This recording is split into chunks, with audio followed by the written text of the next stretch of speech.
Surat district કોર્ટને મોડી રાત્રે 2 વાગ્યે અંગ્રેજીમાં મેલ કરી આરડીએક્સથી ઉડાવી દેવાની ધમકી આપવામાં આવતા ચકચાર મચી જવા પામી છે। આ ઘટનાની વિગત એવી છે કે કોર્ટના ઓફિશિયલ મેલ આઈડી પર વહેલી સવારે એક ધમકીભર્યો સંદેશો આવ્યો હતો। જ્યારે કોર્ટના કર્મચારીઓએ સવારે ફરજ પર આવીને આ મેલ તપાસ્યો હતો ત્યારે તેમાં કોર્ટ બિલ્ડિંગને વિસ્ફોટકથી ઉડાવી દેવાની ગંભીર ચેતવણી લખેલી હતી, જેનાથી તંત્રમાં દોડધામ મચી ગઈ છે। સુરત ડિસ્ટ્રિક્ટ કોર્ટને મોડી રાત્રે 2 વાગ્યે અંગ્રેજીમાં મેલ કરી આરડીએક્સથી ઉડાવી દેવાની ધમકી આપવામાં આવતા ચકચાર મચી ગઈ છે।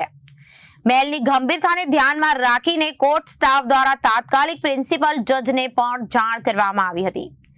જજ સાહેબે આ બાબતને અત્યંત સંવેદનશીલ ગણીને સમયનો સહેજ પણ બગાડ કર્યા વિના તુરંત જ પોલીસ વિભાગને મેલ વિશે વાકેફ કરવા અને કડક સુરક્ષા તપાસ હાથ ધરવા માટે આદેશ આપ્યા હતા। જજ સાહેબના આદેશ બાદ કોર્ટ પરિસરમાં પોલીસ છાવણીમાં ફેરવાઈ ગયું હતું।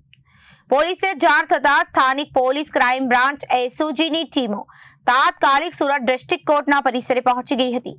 બોમ્બ સ્ક્વોડ, ડોગ સ્ક્વોડની મદદથી સુરત ડિસ્ટ્રિક્ટ કોર્ટ અને ફાસ્ટ ટ્રેક કોર્ટની બિલ્ડિંગમાં સઘન ચેકિંગ શરૂ કરવામાં આવ્યું હતું। પોલીસની અલગ અલગ ટીમો દ્વારા પરિસરની ખૂણે ખૂણાની તપાસ કરવામાં આવી હતી, જેથી કોઈ અઘટિત ઘટનાને ટાળી શકાય। સરકારી વકીલ નયન સુખડવાલાએ જણાવ્યું હતું કે કોર્ટના સ્ટાફે એ મેલ સવારમાં જ જોયો। વહેલી સવારે જેવો મળ્યો મેલ એટલે તરત જ ઇમિડિયેટલી એમણે પ્રિન્સિપલ ડિસ્ટ્રિક્ટ જજ સાહેબને જાણ કરી। પ્રિન્સિપલ ડિસ્ટ્રિક્ટ જજ સાહેબે કોઈ પણ પ્રકારનો સમય ગુમાવ્યા વગર તાત્કાલિક પોલીસની જાણ કરી અને અત્યારે પોલીસ તરફથી કોર્ટ બિલ્ડિંગમાં સઘન ચેકિંગનું અભિયાન ચાલુ છે।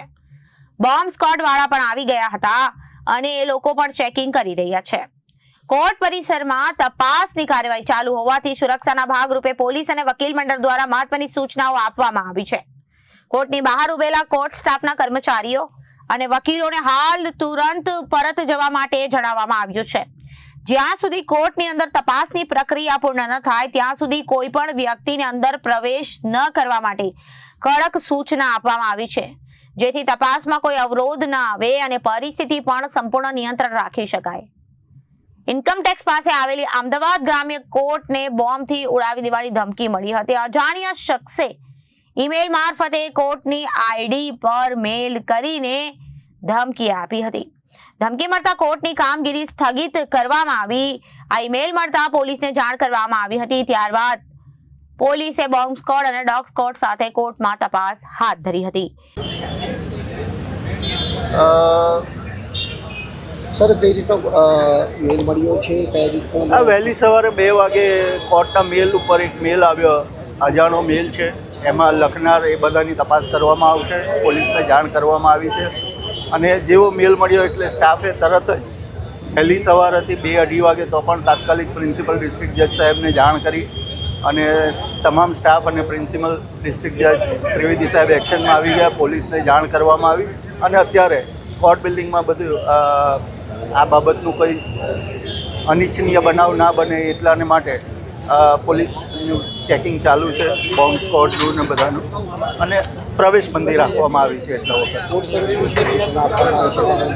એટલે અત્યારે કોઈ પણ વકીલશ્રી, પક્ષકાર, સ્ટાફ, જજીસ બધાને અત્યારે સુરક્ષાના હેતુને ધ્યાનમાં રાખીને પ્રવેશ બંધ રાખ્યો છે। સાહેબ, કયા પ્રકારનો કોલ ઈમેલ મળ્યો છે કોર્ટને?